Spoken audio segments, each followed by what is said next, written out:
Oh my God. Oh, that's awesome. I love these sociopathic, bloodless monsters genuinely advocate against policies that virtually every Republican in the state are on board with.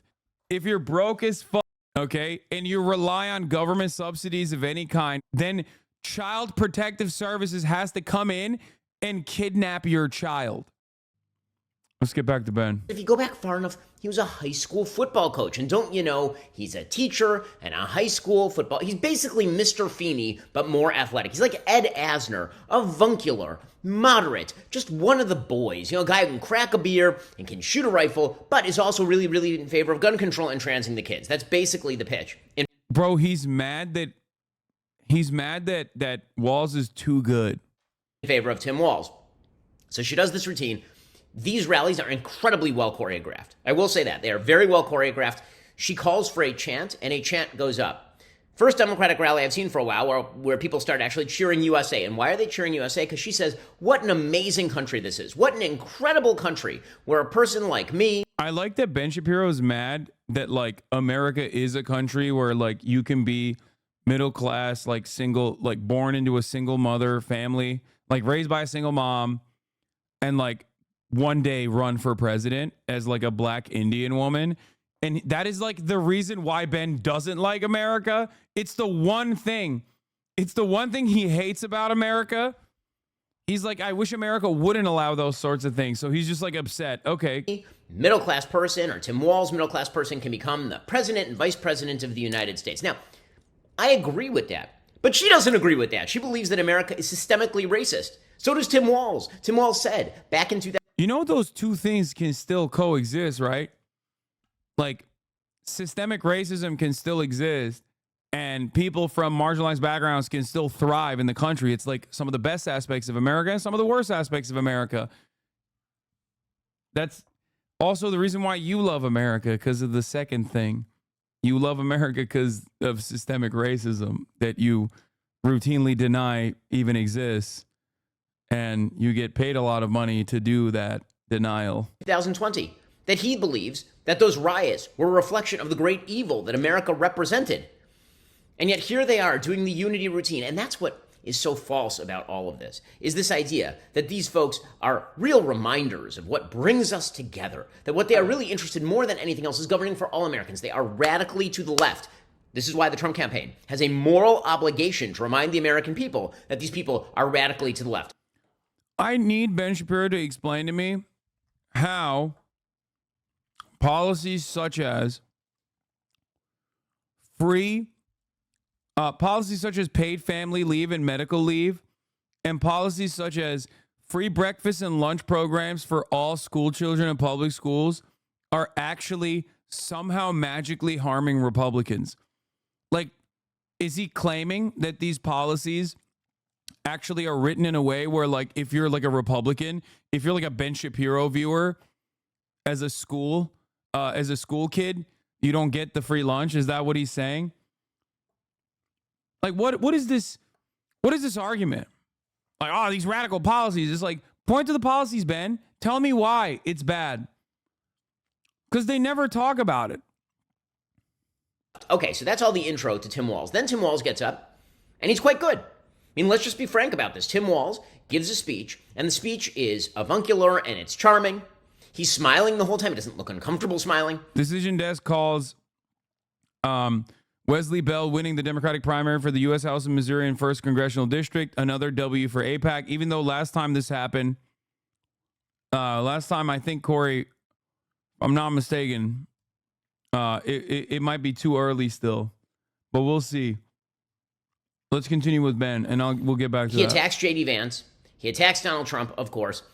The lowest point of the speech is his attempt to signal to his base that he'll take the gloves off with J.D. Vance. He makes some sort of dumb joke about J.D. Vance getting up off the couch, which is supposed to be a joke about a meme that was going around the internet about a false passage that kids from hunger. Wouldn't it make sense to strengthen food stamps and have school lunch be free since some kids are in school lunch debt? Well, I mean, if you are school lunches are not going to solve the problem of child hunger at any serious level. If there is a problem of children actually... That's wrong. That is literally wrong. You're just wrong. Okay? You're so wrong. Oh my God. Oh, that's awesome. I love these fucking sociopathic, bloodless monsters genuinely advocate against policies that virtually every Republican in the fucking state are on board with. Starving. That is a child endangerment scenario to which CPS needs to be called. If you're talking about like actual child starvation, the truth is it does not take that much. He's like, yeah, if you're poor, if you're broke as fuck, okay, and you rely on government subsidies of any kind, including but not limited to like having the government take care of 2 fucking meals for your child, then Child Protective Services has to come in and kidnap your child. Please, dude. This is what I always mean. This is why it's so good when you actually do progressive economic policies, because these fucking bloodless monsters, these bloodless sociopathic monsters have to explain their worldview. And when they do that, you can just literally fucking show the world what they think. Okay? You can show the world what they think. No Republican with a child who's going to fucking school is going to hear that and go, yeah, no, I actually think that's a good idea. Okay? I'm telling you, that's weirdo behavior, dog. That's weirdo behavior. Don't let them run the fucking table on issues that they have already successfully captured the American audience on.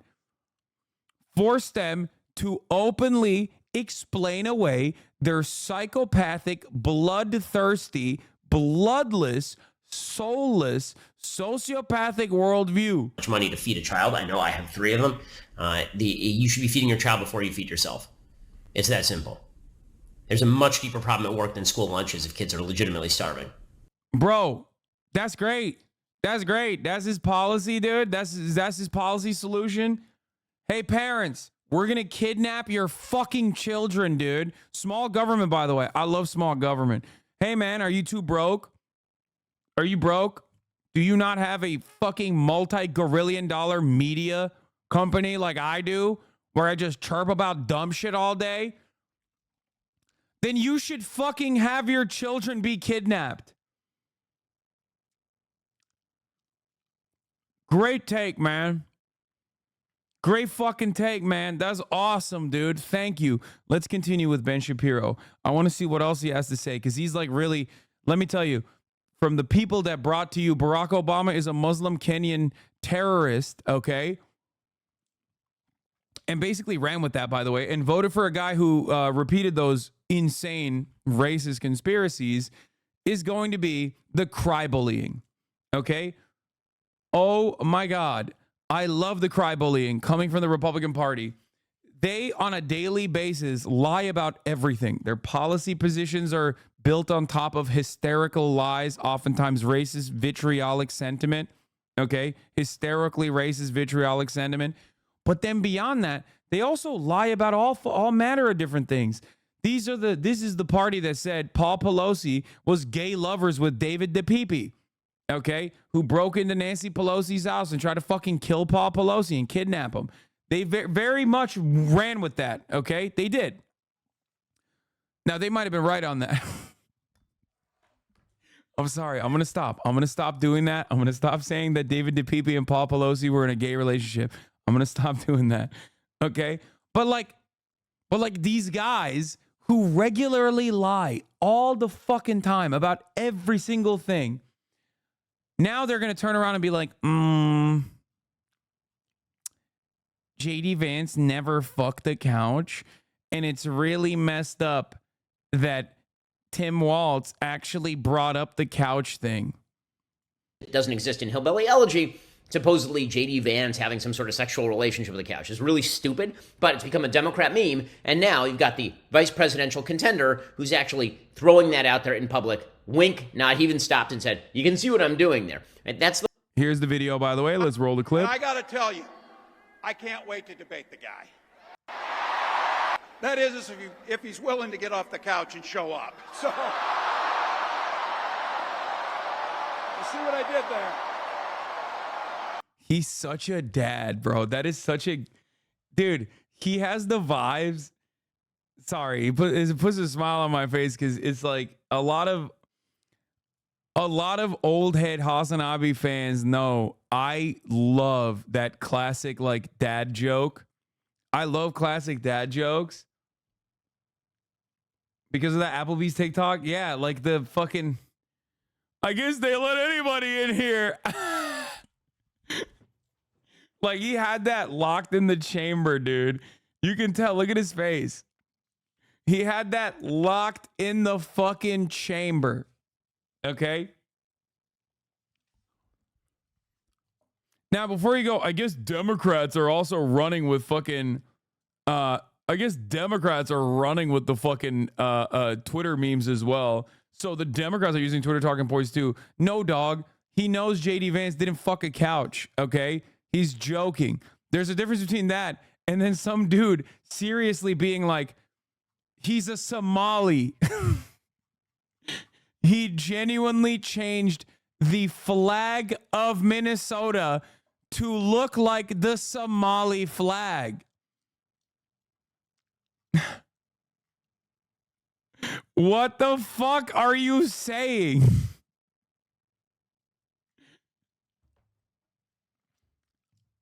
Anyway, yeah, he's the crypto Somali VP.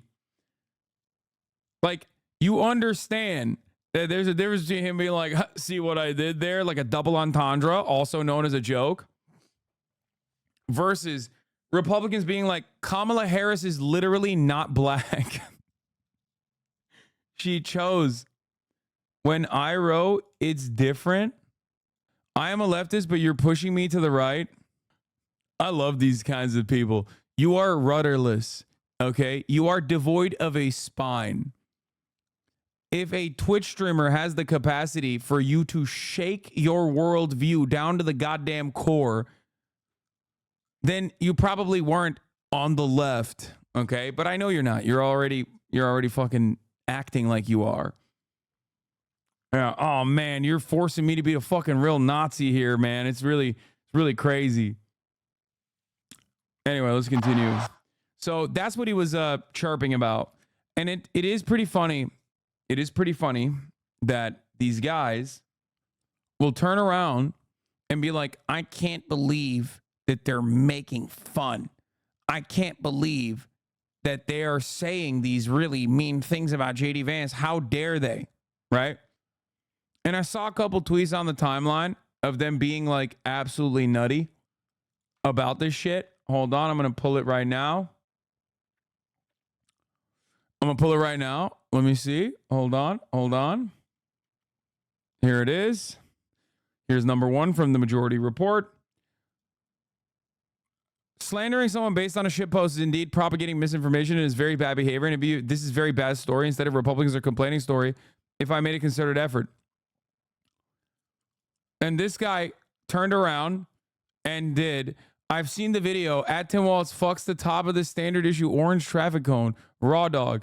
Crazy thing about it, he's like freely suspended over top of it. The base of the cone is supporting all of his weight. Doesn't make any sense, but it's impressive. Yes, he was trying to make a joke. This is a conservative man attempting to make a joke.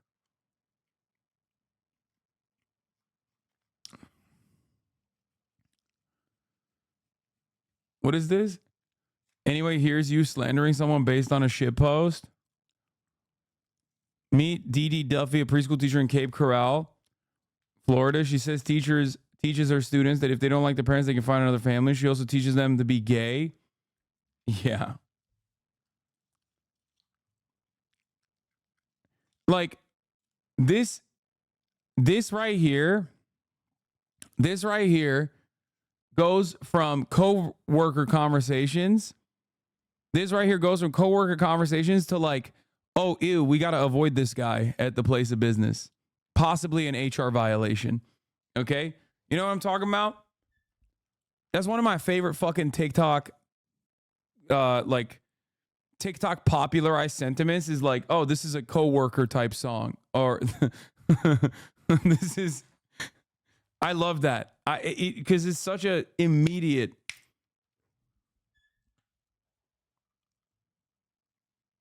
This turns into not a coworker take, but instead an HR violation very quickly.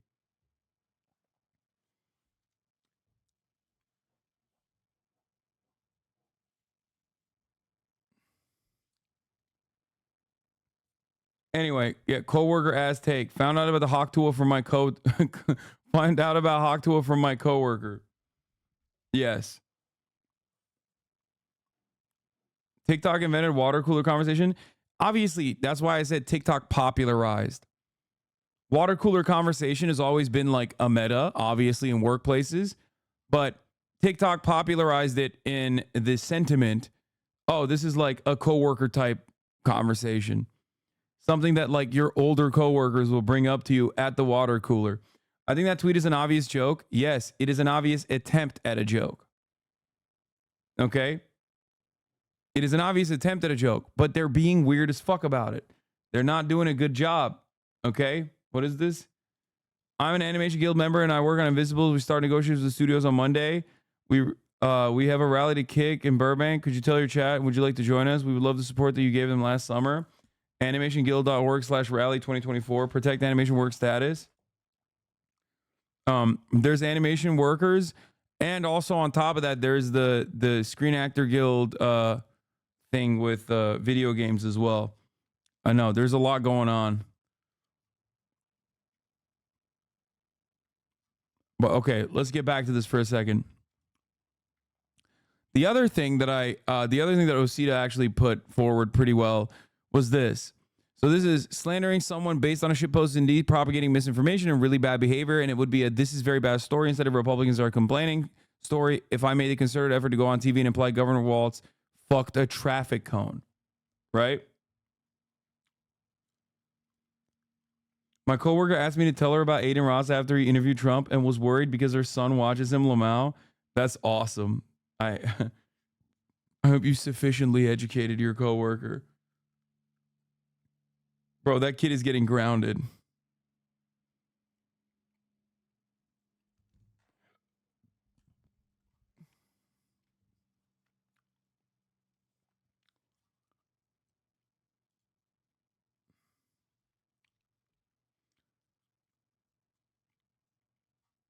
Anyway.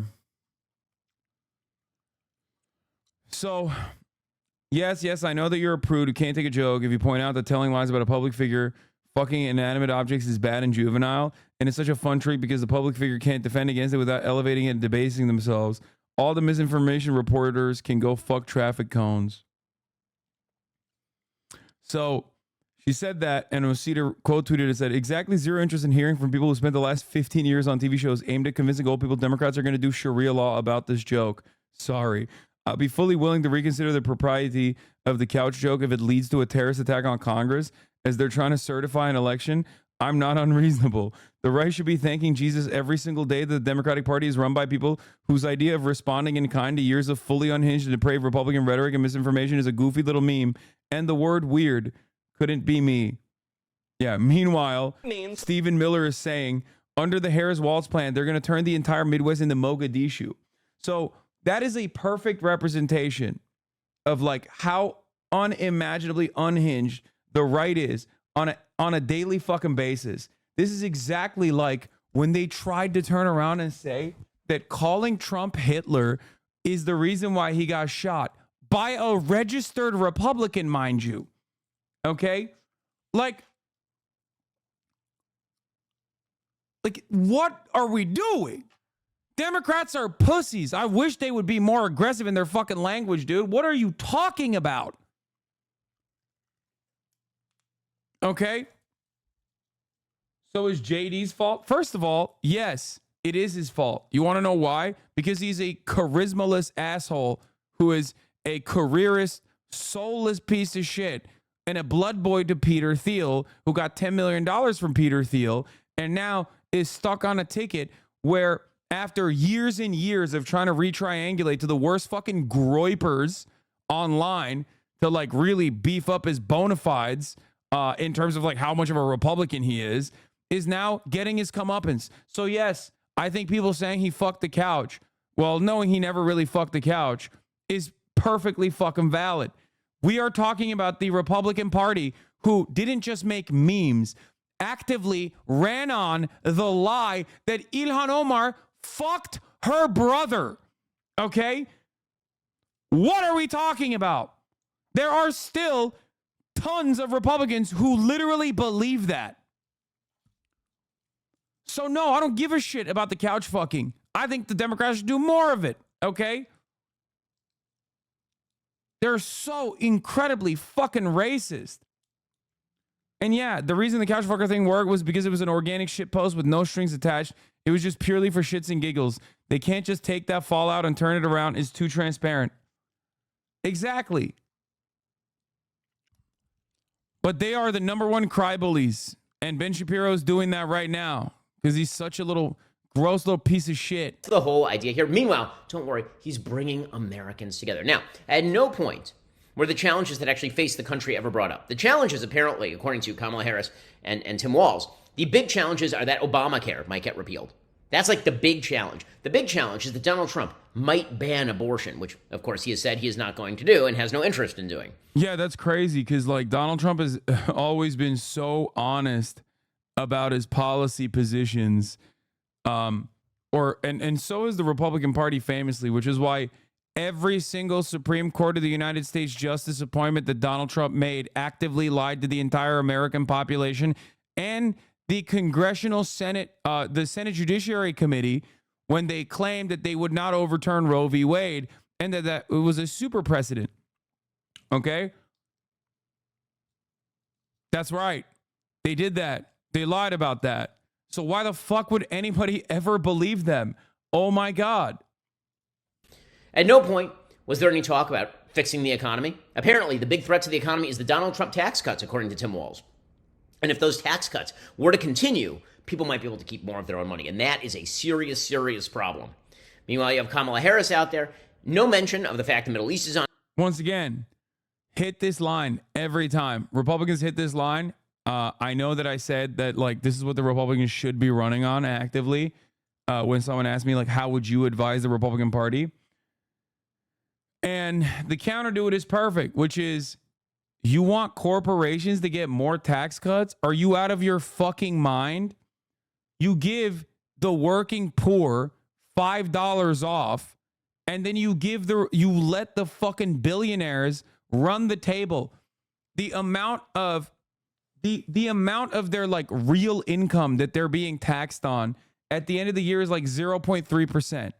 Okay? The average American's real income that is being taxed at the end of the year is like 37%. Okay? It's fucking abysmal how little the wealthy pay taxes. Shut the fuck up. On fire, no mention of foreign policy, no mention of exactly why the Biden administration seems to have taken the side of Iran in the Middle East. None of that, of course. No serious dealing with issues. And that is the theme of this campaign. In the end, that's the theme of this campaign. Ignore everything. Ignore all of the activities of the Biden campaign and the Biden-Harris administration. Ignore all of it. Ignore Tim Walz's tenure as governor. Ignore all of it. They are casting a TV show. And in this TV show, you have the very charming Kamala Harris, who apparently is filled with joy. That's the other thing that we learned. That's another great take. He's seething so hard. He's, like, actually mad that they look good, that they're telegenic, and that he's stuck with Donald Trump. Okay? That's great, man. Yeah, he's just don't watch it if it's just a TV show, big dog. Here. So you got the words unity and you got a lot of joy. According to Tim Walz, Kamala Harris is not weird. Right? That crazy laughter, that stuff, not weird. That's joy. The weird dancing and the strange motions, that's not weird. That's joy. Okay, give me the clip, chat. Aiden Ross with Donald Trump. Come on. I know you have it. I know you have it dialed in, okay? Remember, Kamala Harris is weird because she laughs a lot and she dances, right?